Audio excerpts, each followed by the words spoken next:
thank you all for coming. A warm welcome to the first panel of our ActEU Final Conference. The theme for this panel is, can we still trust democracy?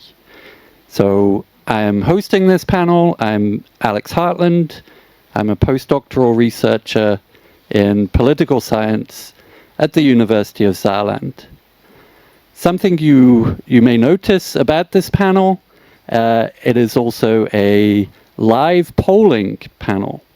So this means we get some input from you, as well as all of our experts on the stage. I will introduce them shortly, but so as not to bias the results of your input, we will start with a short survey with some questions for all of you. So I invite you to take out your phones, your devices. When I said I am the host, I am actually a game show host. If you scan the QR code, then it should take you to our survey.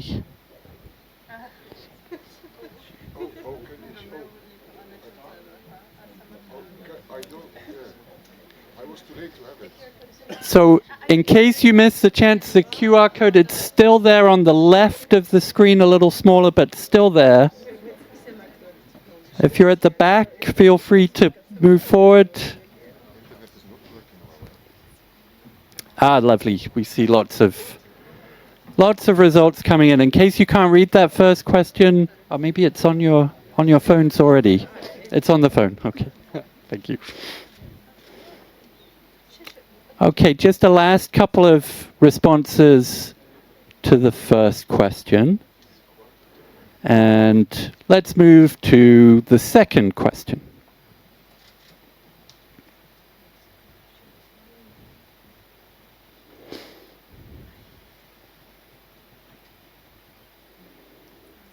Because good survey design would not show the results while you're answering, but okay.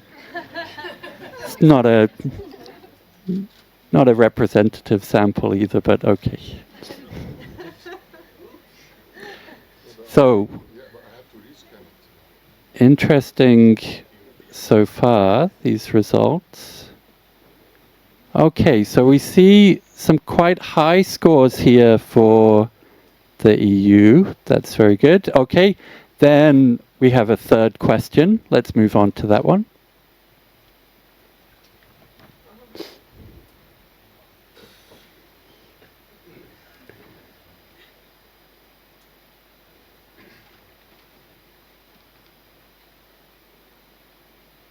Okay, some shifting dynamics here in the room. Interesting. Okay, and we have one final question. So let's move on to the fourth question.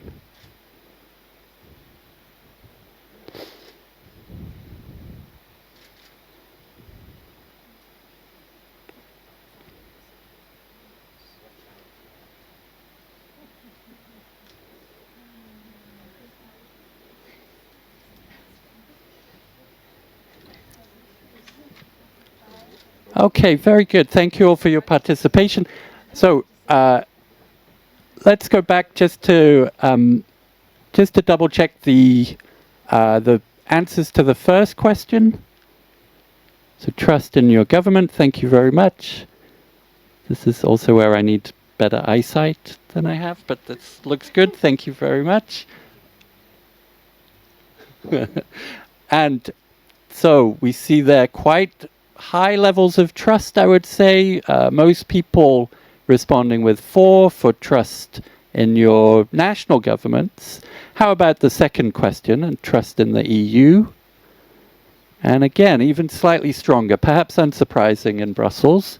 We have a high level of trust there in the EU, so slightly more people responding with 4 out of 5. Great. How about the next one? So democratic satisfaction. And here we see a bit more in the middle of the scale. So 3 out of 5. This makes sense. And what about the last question? So okay, this is something encouraging. Perhaps we see here some optimism in the room too. It's the other way around. I'm so sorry. That was wishful thinking on my part. Okay, fine. So yes, some pessimism in the room. So let us see if our panelists can change any minds as we go along. So as a next step, I will welcome our 3 experts who will give you some more information about our question, can we still trust democracy?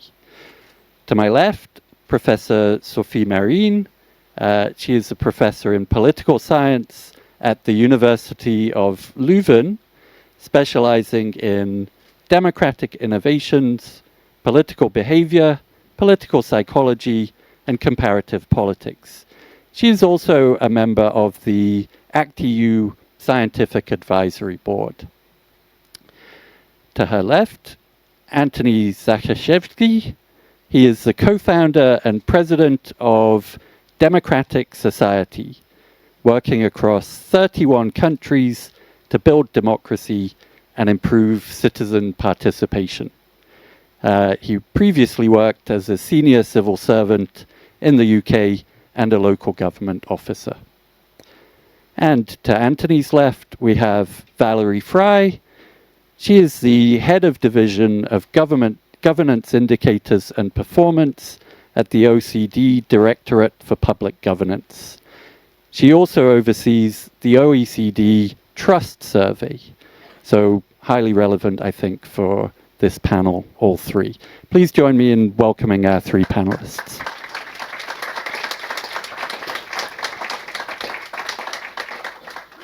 So how this will work, each panelist will give a short introduction, some opening remarks for 3 or 4 minutes. I will ask a few questions, perhaps for clarification and so on, and then I'll throw it out to the audience for your input.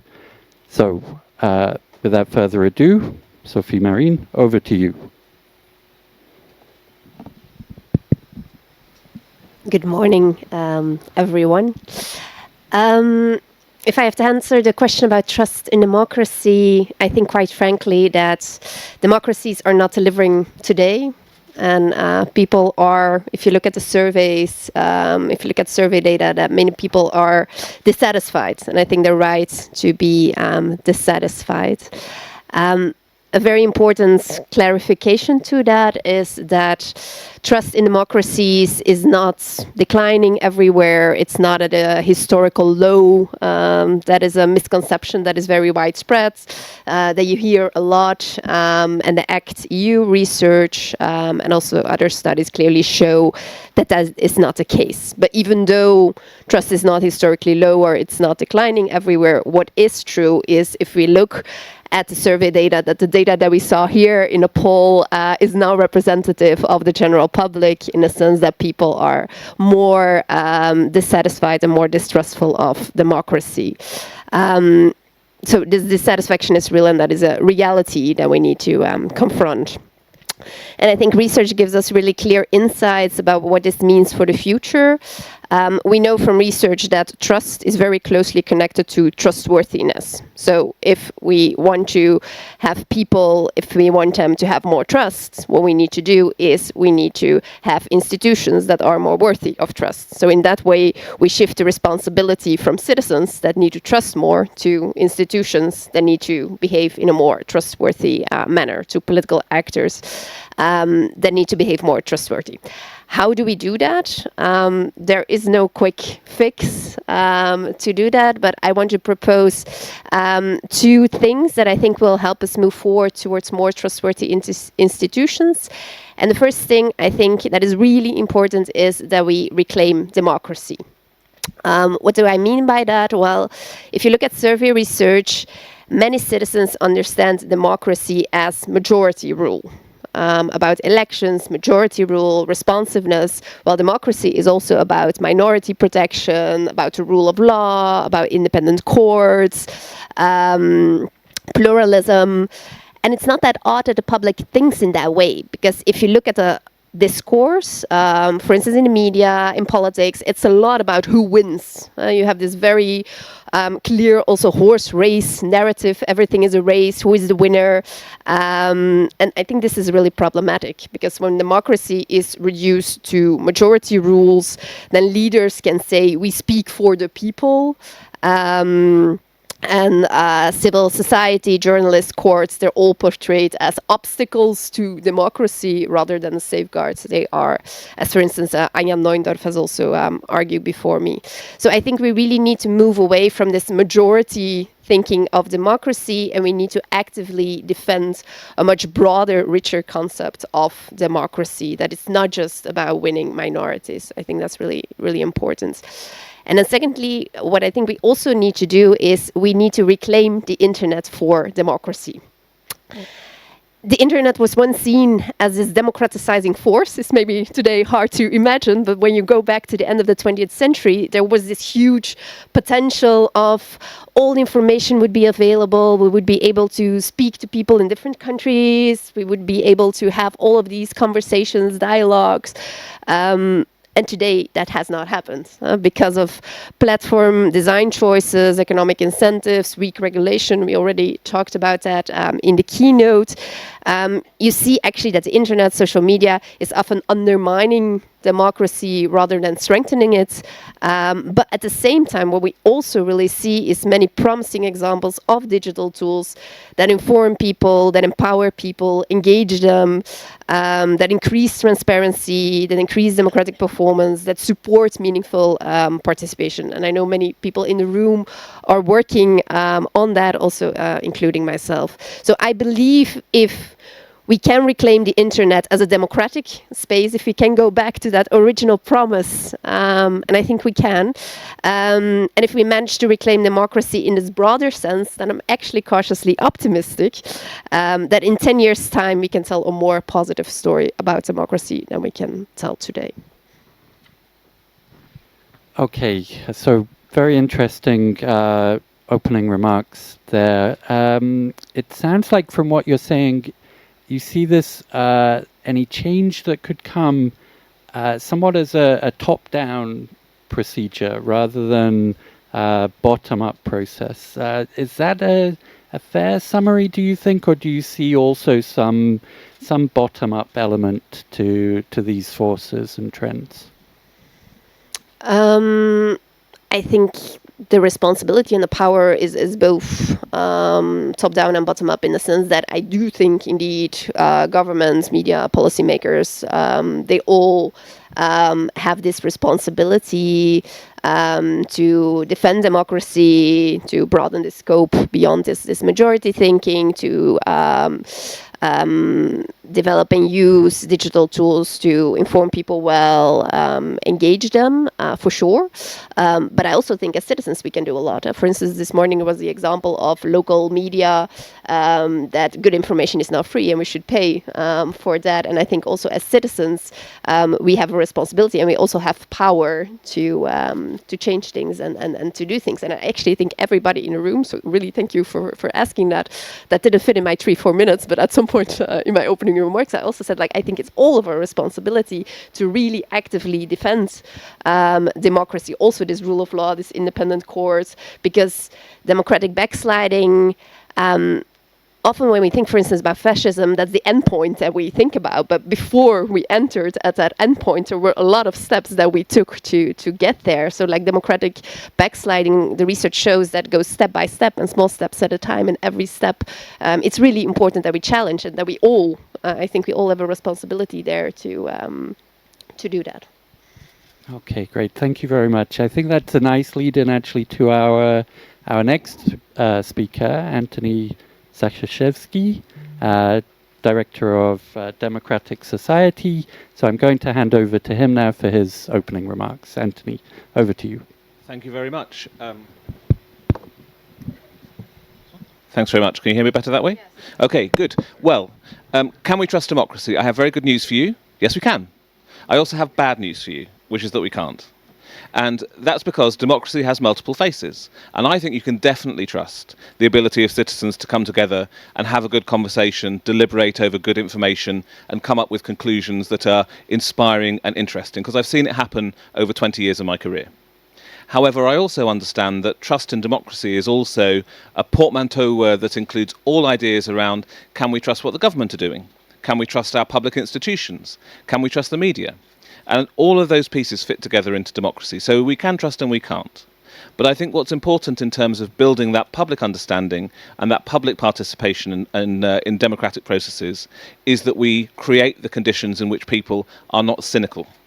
They'll create the conditions in which people are not feeling like, well, there's no point because it wouldn't matter anyway. And that's where participation and deliberative approaches can really help. But they also can only go so far because they're quite small scale. I think from the OECD's research, which we may hear about later, there have been maybe a couple of thousand citizen participation or deliberative citizen assemblies across Europe in the last 10, 15 years. Let's say maybe there's been 5,000 if we assume that even the OECD can't see everything that's going on. However, that still may be 50,000 people in a continent of 500 million who've taken part in those processes, who've seen how they work close up. And so we have a much bigger job to do than spreading out citizens' assemblies.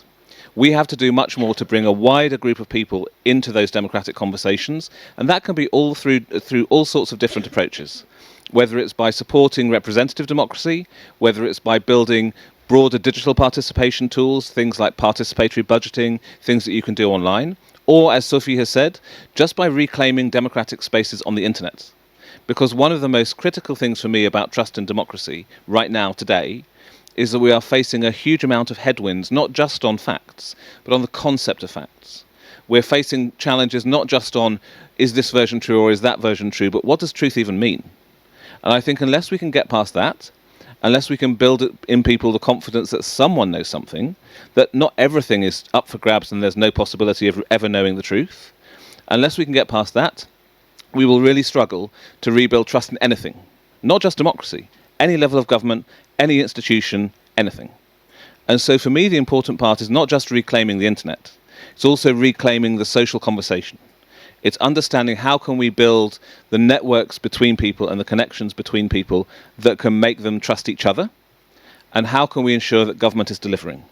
I often say that the most important contribution any government can make to democracy is collecting the bins on time.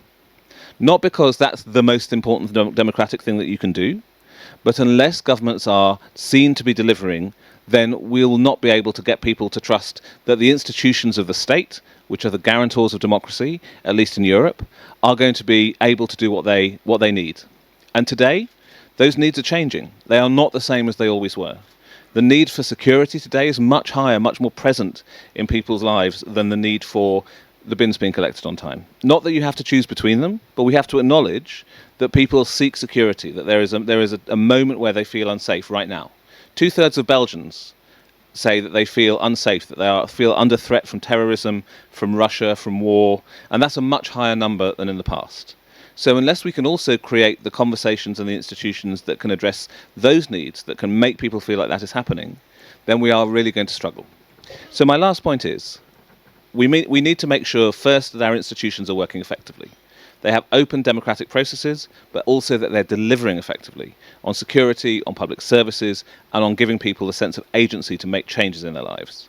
But also, as individuals, and as people representing organisations, or as students, or as people who live in the place wherever you happen to live, you also need to make the effort to join up the social conversation and to make sure that even if the internet can't be reclaimed, even if social media is gone for good, from the purposes of democratic participation, we can at least do things individually, person to person, and tell each other that those are the sorts of things we're doing. Because I strongly believe, and this is my optimistic bit, which doesn't have a negative bit at the end, I strongly, strongly believe that the commitment to democracy and the commitment to openness and human rights is present in the vast majority of people. But it's very easy for that to be ignored unless we speak up, unless we talk together. Thanks very much.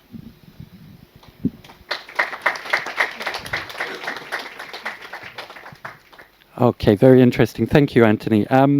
So from what you were saying, especially at the end there, there's a sense of this individual responsibility for taking a bit of control here, and something you often hear, I think, in that space is also about education, but very often that conversation just ends there. People say more education and full stop.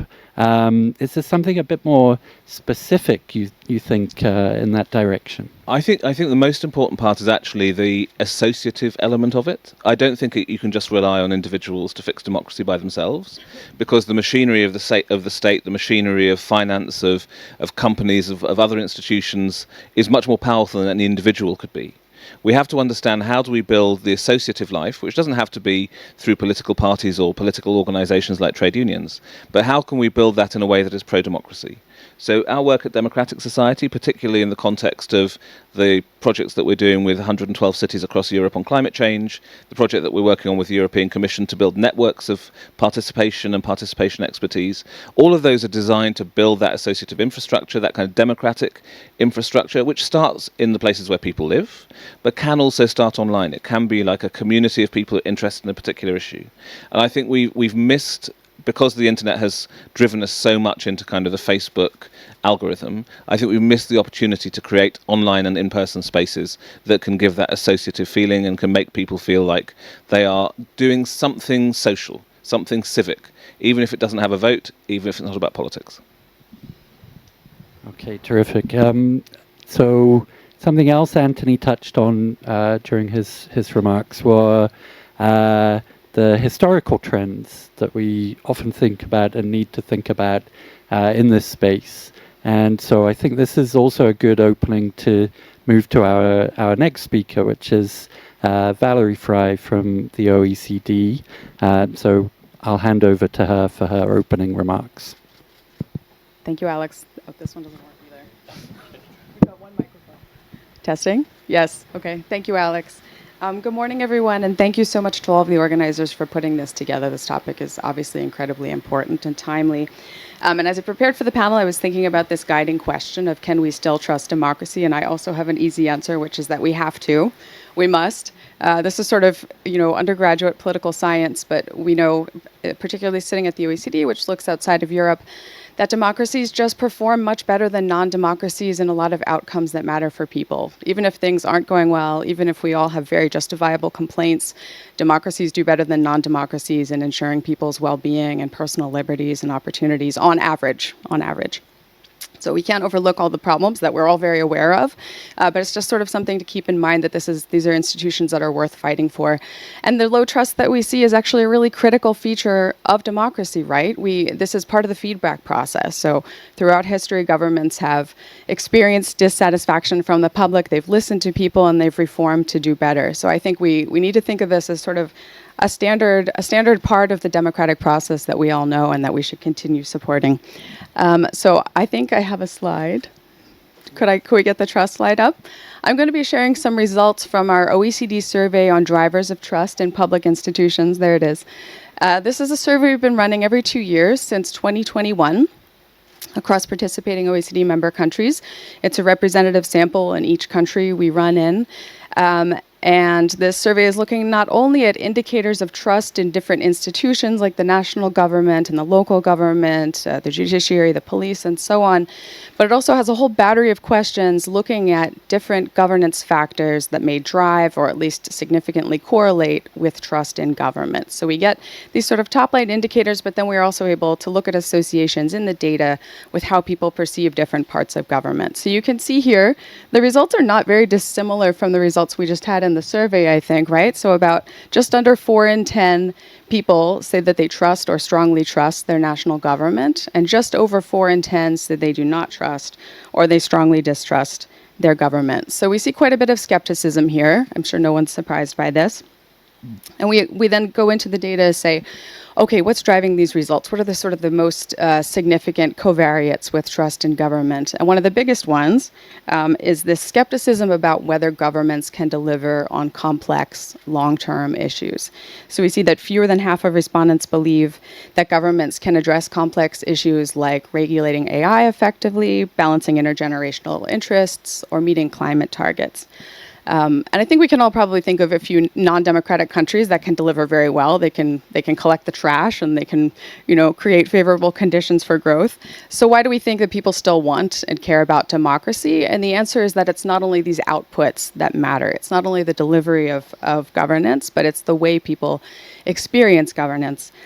People's inputs into the policymaking process are very important to them. So one of the other biggest drivers we see is this belief that people have political voice and that policymakers listen to them. I'll share just a few statistics from the Trust Survey that reinforce this. Many people across countries doubt whether decisions are made in the public interest. Only 41% believe governments use the best available evidence, and 43% worry that corporate influence outweighs societal good. Only 30% of people on average across countries say that people like them have a real say in what government does.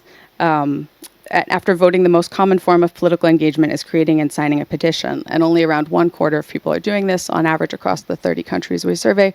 The results are a little bit higher in Europe.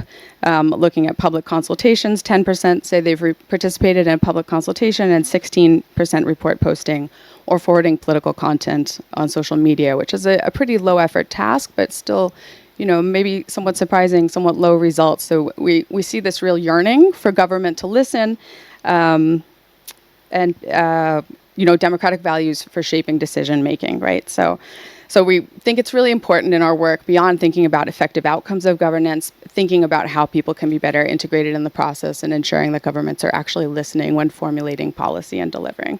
In the OECD, I think our member countries are sort of increasingly aware of this. And so since 2021, we've had an initiative called Building Trust and Reinforcing Democracy, which is sort of encouraging countries to recommit to these targets. Some of that work has involved looking at strengthening information integrity, enhancing representation and people's participation in democracy, and transforming public governance for the digital age so that technology serves democratic ends rather than undermining them. So I think reflecting a lot of the themes that we've prioritized here on stage so far.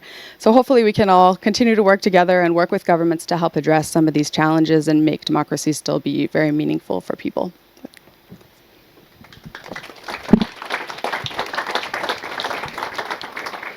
Okay, thank you very much for this interesting insight. I have a couple of questions from my side, perhaps somewhat nerdy questions as well for my own interest, but I wonder a little bit about the trends you see. So I know this data is collected regularly, and that's a good insight into the current picture, but whether you see substantial changes over time, and then also what could be behind those changes, if that's what we're seeing, whether it is changes in the institutions themselves, whether there are changes in people's expectations, or some mixture of the two, or something else entirely. I would be very interested to hear more about that. Sure, I can. Sorry, I can try to speak to that, but I have to say that we've only run 3 waves of this, and the third round of results will come out this spring. But what we've seen is relatively stable beliefs over time. It hasn't been really a dramatic decline, at least from 2021 to 2022. On average, I think it's about 2 percentage points drop in trust in the national government, but it's been pretty stable. You do see more change within certain countries that are a bit somewhat context specific, but if we have to draw some conclusions, I do think they relate back to a lot of the drivers that we see in the aggregate data. This ability of governments to tackle complex issues, this idea that governments look a bit stuck in addressing major challenges. But I think we're going to need more of the time series. And I forgot to add the anonymized, de-identified microdata are available to researchers. So if anyone wants them, reach out to me, and we'd be happy to see what work you do with the microdata. Okay, fantastic. Very good, thank you. Meanwhile, the ActEU data is also available if anyone wants to take a look at this too.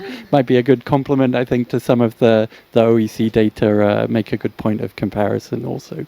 So, okay, we have our opening remarks and we've set some expectations there, I think, but I'm sure our audience also have issues that they would like to discuss and questions that they would like to ask. So if I could just ask you to firstly introduce yourselves, also to speak loudly because you do not have a microphone as far as I know. Oh, there will be an audience microphone, I see, okay.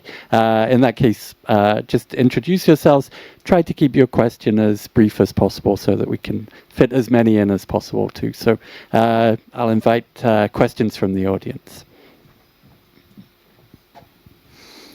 Hello, thank you for this. Is it working? Yes, okay. It's working, yes. Thank you for this very interesting panel. My name is Christian Spar. I'm here today for a civic movement from Germany called Europa Union, working for European integration. And especially the statements of Anthony and then Valerie, I would like to follow up. This practical aspect, how can we make people engage for democracy? And sometimes I feel that it's very easy to ask people, what are you angry about? What makes you upset? But it's more difficult to translate this into engagement for democracy. And this also includes making people interested in a career in public administration, for instance, making people interested in becoming engaged in political parties. And I would like to hear from all of you, what is your best recommendation to do this? Thank you.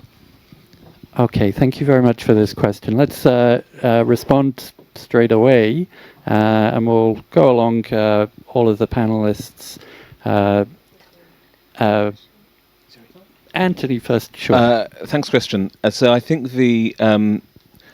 I suppose if it's one thing only, my one thing only is make sure you're not using the D word too much, because it comes across as a bit of social science. We both need to understand it's what we're supporting, but actually a lot of people find it something that's a bit of a turn-off as something they might want to go and do, because they associate it with politics, they associate it with things that they find like controversial, or where they might kind of be in a space where they're arguing with each other. And I think that democracy as a concept is powerful, but democracy as something that you might do is something that needs more explaining than you have time for if you're trying to get a large number of people involved. So the reason we talk about democratic infrastructure in our work at the minute is really to put connections between existing civic organizations as well as creating the space for democracy-focused organizations. So, in other words, you need to understand how civil society is working before you understand how you can put democratic participation efforts in there. Otherwise, you'll just delete. You might be like treading on people's toes. You might be removing something that actually was working really well and replacing it with a standard model. It's a very hard recommendation to follow through because it requires you to be very humble and to work with those communities as the communities are, rather than as you might want them to be in a theoretical. One might want them to be in a theoretical model. But the work repays because then you have something that's much more strongly rooted, and also that people feel is their own. So I would say, going back to your point, Alexandra, about top-down, bottom-up, you absolutely need top-down. You need to defend the spaces for debate. You need to defend the concept of truth. You need to defend effective public services and strong institutions. But bottom-up, there isn't a single model that works. You have to work with what you have, and that's about trying to find the tools and the methods that can be brought in. And most importantly, because even the European Commission and national governments with all their money cannot fund all of this stuff directly, find the volunteers and the supporters and the networks that can help you do that. Sorry, very long answer to a short question. Sorry about that. Okay, I think we can move on to another question. So let's see who else has a question. Yes, I go have ahead. a microphone, so I will get this chance. Very good. Hello, I'm Marien from Georgia. I'm mostly an activist there, and thank you so much for sharing your ideas. Thank you for mentioning reclaiming the internet and also social dimension of it. But at the same time, like based on my experience, like reclaiming the internet is not that easy in the era of algorithm, which quite works for anti-democratic forces, let's be honest. And second of all, there are this huge problem of echo chambers. I mean, we might work like through social media, we have good communications, but at the same time, we won't be able to reach certain societies. So what would you say about breaking this, I don't know, the invisible wall between the different kind of communities, and what could we do? Thank you. So, Sophie, let's Yes, see. thanks so much for that point and raising that question. I think you're absolutely right. 3 minutes is too short to kind of go into all the arguments for that. But I think you're completely right that it is a very ambitious and hard thing to do. But I'm positive and hopeful, and I think in a bit of like, can we trust democracy? We have to. I think that's also kind of, we have to. Yes, it's hard, but I think we really have to. A first point, I think regulation is super important. So we're actually now going at the European level towards deregulation of platforms. Well, actually, we need more regulation to indeed tackle this problem with algorithms and echo chambers. And we can design better tools in which, for instance, work that I'm involved in as a practitioner, that when we ask people's opinion, and then later on they see people with different opinions, different arguments, different perspectives. So you can design digital tools in which you consciously create and kind of let people see other perspectives. So I think on the one hand, we need better regulations, and on the other hand, we need to build better tools that exactly go away from this echo chambers. And then maybe a final point, going to the first question you started with, like people are angry, but how to engage them. What we see is that anger is actually really a motivator for people to engage themselves. And I think actually also on social media, anger and a lot of these emotions gets a bad name because it often goes to incivility. So I think what we also need to design is institutions and the infrastructure that is more emotion sensitive. That the fact that people are angry, I think there's a lot of information in that. Often people are rightfully angry, and you should express that in a civil way. And we should make infrastructure in which even when it's highly emotional, people can still have these democratic conversations. So I think also today, one of the problems with social media is this echo chambers, but also this bad use of emotions, and where it kind of spirals out of hand. Well, actually, emotions can contain information. Emotions can motivate people to engage. Yes, sure. Yes, on the emotions point, absolutely. You know, we've got to allow for it. And I just want to say, yes, the internet not great right now, but equally, I see in my Blue Sky feed the amazing work that's being done in the streets in Tbilisi every day. And I see also how I can help to the limited extent that me as a Belgian can help. But actually, I think there's also an enormous amount of connection that is possible, and we need to understand how we can make more of that and less of the algorithms. Okay, thank you very much. Let's take another question from the floor. Hello, I'm Eugenio Politi from Participo, that is a participative process in Sciences Po. I wanted to ask a question, especially to Anthony, but for everyone, if you want to jump in. You mentioned that it's really necessary to step up the game with participative processes and try to involve more and more people. My question is, how much do you think that the institutions that should receive the results of these participative processes are willing right now to engage in a way that is not only a public relation exercise, but to actually abide by the results? Because this, I think, is one of the main concerns, tokenism, and I'm curious to see how, in this particular moment, institutions are willing to engage in this sort of conversation. Thank you. Since the question was directed to me, I'm sorry, I feel I'm doing a lot of the talking. Apologies for that. So I think the answer to the question is twofold. The first is I do think that we have had a lot of cultural victories, even if we've had a lot of political losses in the context of participatory democracy. I was a civil servant in the 90s and 2000s in the UK, and the conversation about participation now is so far ahead of where we were. When I set up DemSoc in 2006, I was literally having to go around knocking on doors and saying, guys, this is participatory democracy, you might not have heard about it. It was like Jehovah's Witnesses. I tell you, now people are ringing me up and saying, actually, can you come and do this? Can you talk to us about that? The institutional changes are real. The cultural changes are real, and they're driven, like all cultural changes, by the older generation who don't understand it going off to play golf, and the younger generation who do it every day coming in. So that's a really positive thing. We have to build on it. But I also think we need to have an honest conversation within ourselves as a participatory democratic sector, and also with institutions, as to what's the proper balance between the voices that people hear from participatory work and the voices that they hear from experts, or the information they get from experts, and the information they get from voters as representative politicians often. I think we need to situate participation as part of the overall structure of democracy. I think that's a journey that, because we're all so enthusiastic about it, I think we've only really just started to take. So I think there is a shift happening, and I think that you see all sorts of institutions doing this work internally, but you see it being funded as well by the Commission and by national governments, and that's a really good start. But we collectively need to have a conversation about, in the long term, in 30 years, when this is something that happens every day, how do we integrate it into the way in which government runs, rather than just see it as a kind of thing outside, pushing inwards.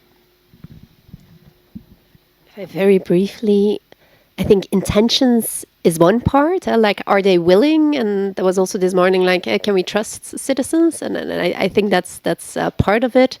But it's also learning how to do that, because often the intentions are really good, but then you have your policy, procedure, and process, and that runs in a certain way, and then you have your participatory process, and sometimes it does not always match, and then impact is lacking.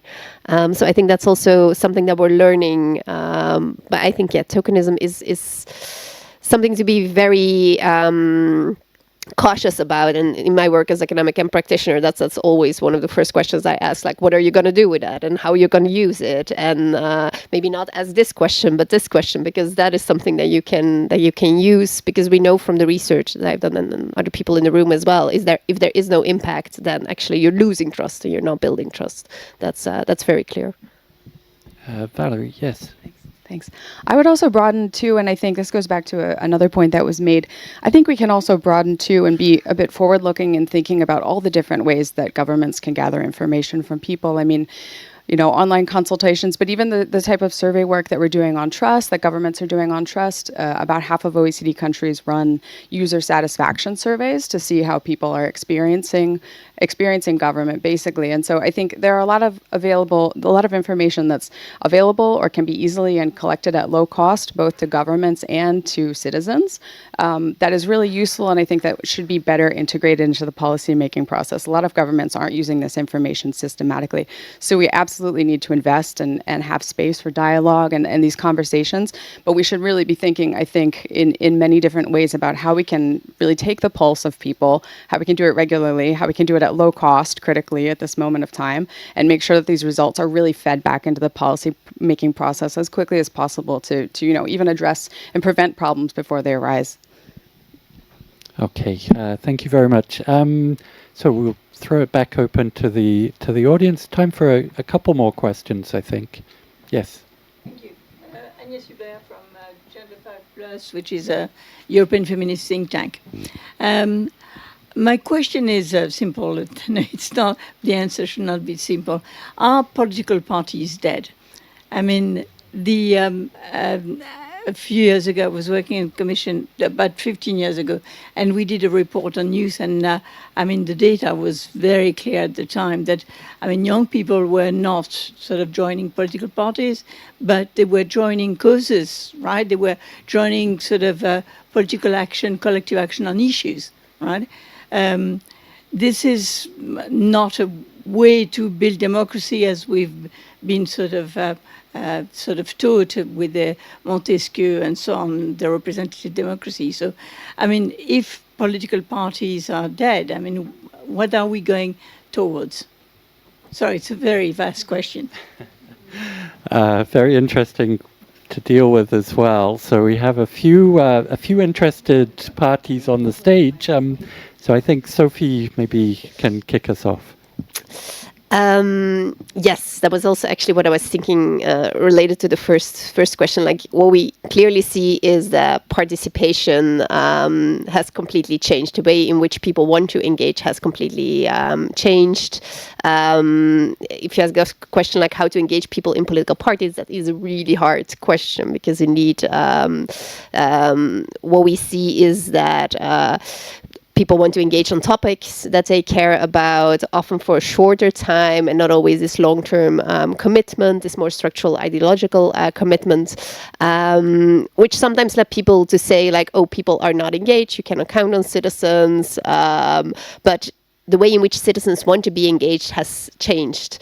And I think that's also a question of like infrastructure, like how do we build an infrastructure to involve people? And I think topics are indeed very important, that there are many opportunities on different topics. And if a topic you really care about and you're involved in that topic and maybe not another topic, that you get opportunities to get your voice heard, like for instance in a poll or like on a digital platform that are like super short, low on investment, but if you want to go to a deliberative assembly, you can go that as well, so that and sometimes people just start with like their 5 seconds or their 5 minutes and they're drawn into a longer process. But it's completely right that like we need to build a different infrastructure because people's needs have changed, and indeed political parties are struggling, and we need more than political parties. But if you say positive and negative, the positive thing is that people still, also young people, I think that was also mentioned today, young people are still engaged, but indeed in a different kind of way. Sorry, may I quickly? No, just to, again, don't want to monopolise. I think the answer is political parties aren't dead, but their role has changed. We're just doing at the moment a citizen participation or a member participation exercise for the Parti Socialiste here in Belgium. It's been fascinating talking to kind of people who are not party members and people who are party members about their engagement with socialism as a thing, and their engagement with the party as a brand, and the party as a community of people in their town or in their village, and as the leadership, Paul Menyet or whoever. And I think one of the things that comes out to me from that is that there are still people who feel that parties express a political identity that they have. But not everyone has a political identity. And the people who don't have political identities are looking for these kind of individual opportunities to contribute to campaigns and to other things. And that's where the decline in party membership creates a real problem, because traditionally parties are synthesizing machines. They take a group of different positions and they synthesize them around an ideological framework to create a coherent governing program. I think if you if parties shrink to be so small that they are only people who have a socialist or a liberal or a conservative or a nationalist identity, then you remove some of the ability for them to engage in the deep civic conversation that is needed to enable them to synthesize a coherent policy platform for when they come into government. And given that representative democracy is not going away anytime soon, we will need those synthesized platforms in government, either synthesized through coalition building or synthesized through parties within their own structures. And that's where I think the link between the participatory work that is being done right now with people on issues and what the parties are doing is a real missing opportunity to try to connect some of the civic conversation into what the parties will then bring into government and will bring into their to-do list, whichever day they take office. Valerie, yes. And I would just add also that it also has pretty strong implications for trust in government, partisanship. It's one of the strongest socioeconomic determinants, or one of the individual level determinants of trust in government, is whether you voted for the party, whether you voted for someone who's in government now in the previous election. It's stronger than age and gender and education level and income. We do see a pretty strong relationship with trust in government. Okay, time for, I think, one last question, and then we go back to the survey. So one more question. Someone at the back, it looks like, or they are undecided. Hello, I'm Katerina Divia, currently European Parliament in a week, TAPSA. I guess my question is, first of all, I somehow disagree with the fact that political parties are dying. I think they are seeing a shift inform. I think talking about the UK with the Greens, for instance, with Zach Polanski, he's managed to kind of to completely change the reputation that the Greens had. But anyway, my question is, what role do you see social media play in this change, in the so-called death of political parties, multi-partisanship? Yeah. Okay, so in the interest of time, I think we need rather brief responses from our panelists. I see Valerie at the end. No, Sophie or Anthony, who would like to step in on this one?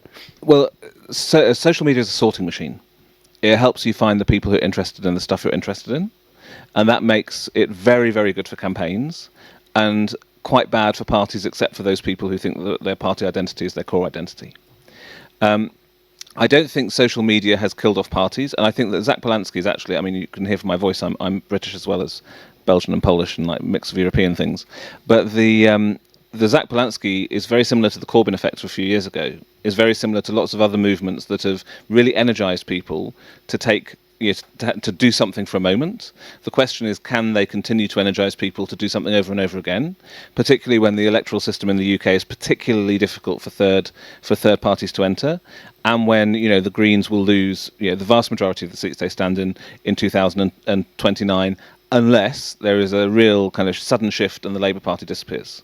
So I think not to get too much into UK politics, I think social media can drive the attention, but I'm not sure it can drive the continuous action, except for those people who really get deep into it. But that's a consequence of how political parties are more than the consequence of how social media is. The switching between different social media strands is so easy to do that people's attention is much harder to keep hold of.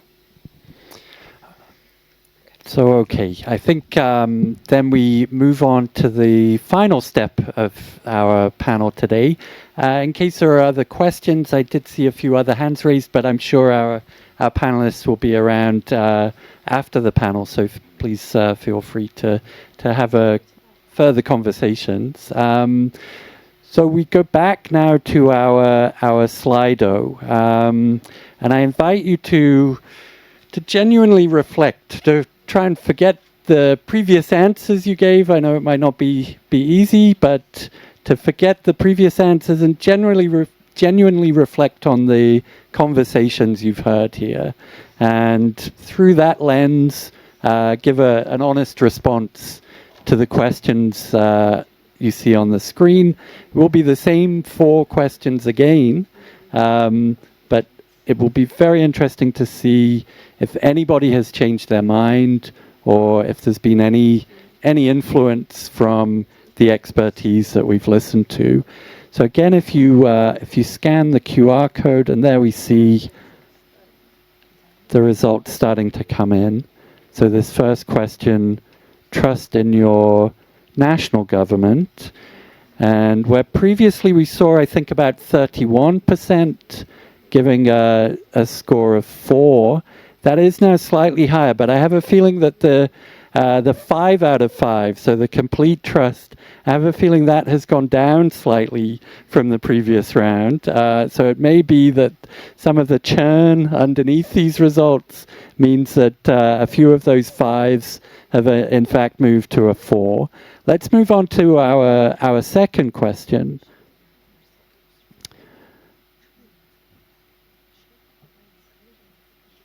So it should come up the trust in the EU, all being well.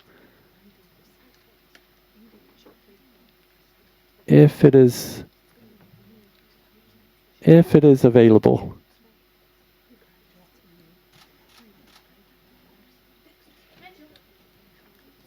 Or perhaps not. Let's give it one more try and see. There's a bug. Okay. All right. Then I tell you what we will do. Did anyone here change their answer? Did anyone consciously change their answer to this first question, trust in the national government? Did everyone give the same answer? Or did anyone increase or decrease their level of trust in response to what the panelists had to say? And would anyone, if so, would anyone like to volunteer their reasons why they changed their mind? So, the panelists had no impact at all. Okay, that is that tells us something in itself. But okay, that is fair enough. I'll throw over to the panelists too. Do these results, and also let's say the results in the first round too, was there anything there that surprised you? Anything that was unexpected? Also thinking of the general kind of pessimism I think we saw in the room about future prospects for the way that democracy is working. So we saw there, I think, quite a few people saying they were rather pessimistic about the future and the future power of democracy. Given all that you've talked about already, was there something surprising in that, or was that really in line with your prior expectations? So yeah, Sofie. I think, yeah, when you said like maybe complete trust declined a little bit, I think that's good, and that's also something in the trust literature, that now we talk a lot about trust, and trust is something good, and people need to have trust. But there is also a lot of people or trust scholars saying like actually critical citizens is also something which democracy really needs. So complete trust is not necessarily better than that. What we also know from trust is that it is very easy to lose. So I think in this 1 hour job, we could have kind of killed it if we put in an effort. I think maybe that was a challenge that maybe we could have succeeded in. To build trust, we know that is a very slow process. Like for instance, here in Belgium, in the 90s, political trust, we had like a lot of corruption scandals, and trust completely declined in the 90s. And then we saw the years later with reforms that it increased, but it was a very slow process. So losing trust is very quick and easy. Building trust is much harder. So in that sense, I think I won't take it personal, and I'm okay with having a null result. It all takes time. The thing I would say is, actually, I thought the trust results were pretty good, if I'm honest. If you looked at the OECD survey, the average was less than 50% trusted their governments in the OECD, and like, I mean this with much love and respect, you're all quite weird because you're here talking about democracy, and most people don't do that. So you probably have quite a kind of active sense of existing governments not working well. So I was expecting lower numbers. So you're clearly in a good mood. Looking forward to spring.